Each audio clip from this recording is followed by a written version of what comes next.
السلام علیکم ورحمۃ اللہ وبرکاتہ۔ آج ہم بات کریں گے حضرت لوط علیہ السلام کی۔ حضرت لوط علیہ السلام حضرت ابراہیم علیہ السلام کے بھتیجے تھے۔ وہ ہاران جو کہ تاریخ کے بیٹے تھے، ان کی اولاد تھے۔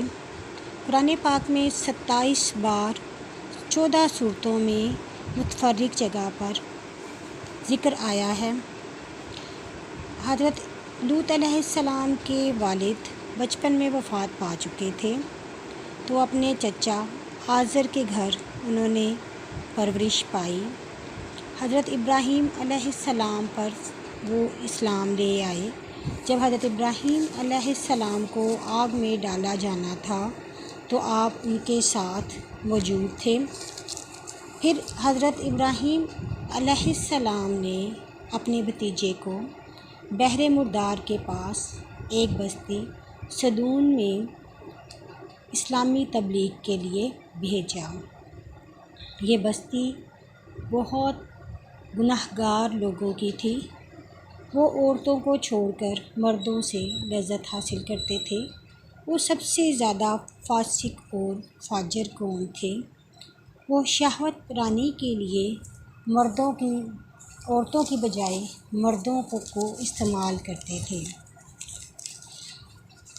حضرت لوط علیہ السلام نے ان کو بہت تعلیم دینے کی کوشش کی، ان کو بہت سمجھایا کہ لوٹ مار مت کرو، گناہ مت کرو۔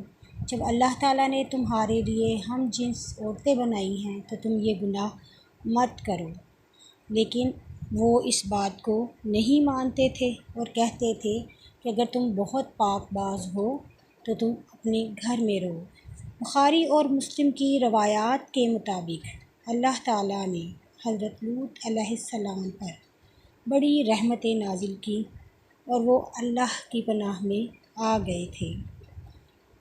اللہ تعالیٰ نے حضرت محمد صلی اللہ علیہ وسلم کی قسم کھاتے ہوئے فرمایا، اے پیغمبر تیری عمر کی قسم، وہ لوگ اپنی مدہوشی میں مست ہو چکے تھے۔ حضرت محمد صلی اللہ علیہ وسلم نے بتایا کہ یہ قوم حد سے زیادہ بگڑ چکی تھی۔ جب حضرت لوط علیہ السلام تھک گئے تو انہوں نے اپنے اللہ تعالیٰ سے مدد مانگی۔ 4 فرشتے، کچھ میں 4 اور کچھ 3 کی روایات ہے کہ حضرت جبرائیل علیہ السلام، حضرت میکائیل علیہ السلام اور حضرت اسرافیل علیہ السلام تینوں ہی اللہ کے حکم سے آئے حضرت ابراہیم علیہ السلام کے پاس تاکہ ان کو حضرت اسحاق کی خوشخبری دیں۔ جب حضرت ابراہیم علیہ السلام نے ان کو بچھڑا بھون کے آگے رکھا تو انہوں نے کہا کہ ہم اللہ کے فرستادے ہیں اور حضرت لوط کی قوم کی تباہی کے لیے آئے ہیں۔ تو چونکہ حضرت ابراہیم علیہ السلام بہت نرم دل تھے تو وہ ان سے جھگڑنے لگے، تو انہوں نے کہا کہ اللہ کا فیصلہ آ چکا ہے اور جب فیصلہ آ جائے تو پھر بدلا نہیں جاتا۔ حضرت لوط علیہ السلام کے پاس یہ فرشتے حضرت جبرائیل، حضرت میکائیل، ملک الموت اور بعض روایات کے مطابق اسرافیل بھی ساتھ تھے۔ تو وہ نوجوان مردوں کی صورت میں وہاں سے جب گزرے تو حضرت لوط علیہ السلام کی بیٹی اس شہر کے کنارے رہتی تھی۔ وہ جلدی سے بھاگ کر اپنے والد کے پاس آئی تاکہ ان کو بتا سکے کہ ان کو اپنی قوم سے بچا لیں۔ جب وہ فرشتے حضرت لوط علیہ السلام کے پاس آئے تو ان کو وہ بار بار یہی کہنے لگے کہ یہ قوم بہت فاسق ہے، فاجر ہے، برائی میں ہے، تاکہ وہ یہ سمجھ جائیں، لیکن وہ تو فرشتے تھے۔ حضرت لوط علیہ السلام بعد میں ان کو اپنے گھر لے آئے، ان کو بٹھایا۔ حضرت لوط علیہ السلام کی بیوی جو کہ خود بھی گناہوں میں ڈوبی ہوئی تھی، وہ گھر سے نکلی اور جا کے قوم کو بتایا کہ ایسے خوبصورت نوجوان ہمارے گھر آئے ہیں کہ اس جیسے کوئی بھی نہیں ہو سکتے۔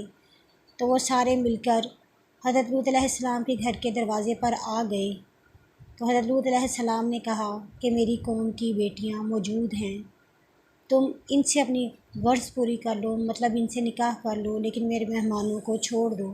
تو انہوں نے کہا کہ تم جانتے ہی ہو کہ ایسا نہیں ہو سکتا۔ اس پر ایک مرد، ایک کافر جو تھا، وہ اندر آنے لگا، تو حضرت جبرائیل علیہ السلام نے اس کو ایک جھٹکا سا دیا جس سے وہ ہل گیا۔ وہ تمام لوگ چلے گئے اور انہوں نے کہا کہ ہم صبح پھر آئیں گے۔ تو حضرت لوط علیہ السلام بہت پریشان ہو گئے، جس پر فرشتوں نے کہا کہ ہم اللہ کے فرستادے ہیں اور ہم ان کو سزا دینے کے لیے آئے ہیں، آپ پریشان نہ ہو، صبح آپ اپنی قوم کے لوگوں کو لے کر نکل جانا، اور صبح دور ہی کتنی ہے۔ جب صبح ہوئی تو حضرت لوط علیہ السلام اور ان کی 2 بیٹیاں، جو کہ صرف یہی ایک گھر مسلمان تھا، باقی سب کافر تھے، وہ ان کو لے کر نکل گئے۔ اللہ تعالیٰ نے فرمایا تھا کہ تمہاری بیوی پیچھے رہ جانے والوں میں ہوگی اور تم لوگوں نے پیچھے مڑ کر نہیں دیکھنا۔ حضرت جب یہ تمام چلے گئے تو انہوں نے ان کے جو مسلمان تھے، حضرت لوط اور ان کی اولاد یعنی ان کی بیٹیاں، جب وہ چلی گئیں تو فرشتے نے ان کی بستی، حضرت جبرائیل علیہ السلام نے ان کی بستی کو اپنے پر کے ساتھ نیچے سے اکھیڑا اور اوپر آسمان تک لے گئے۔ لوگوں نے مرغوں کی آواز سنی اور فرشتوں کی تسبیح کی آواز سنی۔ حضرت جبرائیل علیہ السلام نے چیخ ماری، پھر اس بستی کو زمین پر الٹا دیا۔ اور سورۃ ہود میں موجود ہے کہ ان پر بعد میں کنکر برسائے گئے، پہلے ان کی بستی کو الٹا کر زمین پر دے مارا اور پھر بعد میں اس کے اوپر نشان زدہ پتھر گرا دیے گئے، جس سے ان کا نام و نشان ہی مٹ گیا۔ یہ بستی سوڈان ابھی بھی بحیرہ مردار کے پاس موجود ہے اور ان کے نشان ابھی بھی باقی ہیں، اور ان کے باقیات سے اندازہ ہوتا ہے کہ اس وقت کیا برائیاں تھیں۔ زنا سے بڑھ کر بھی یہ کام تھا، اور اس گناہ کی وجہ سے جس کی سزا ہی قتل ہے، وہ لوگ صرف یہی قوم تھی جو سب سے زیادہ اس برائی میں مبتلا تھی۔ اللہ تعالی ہمیں گناہوں سے بچائے، آمین۔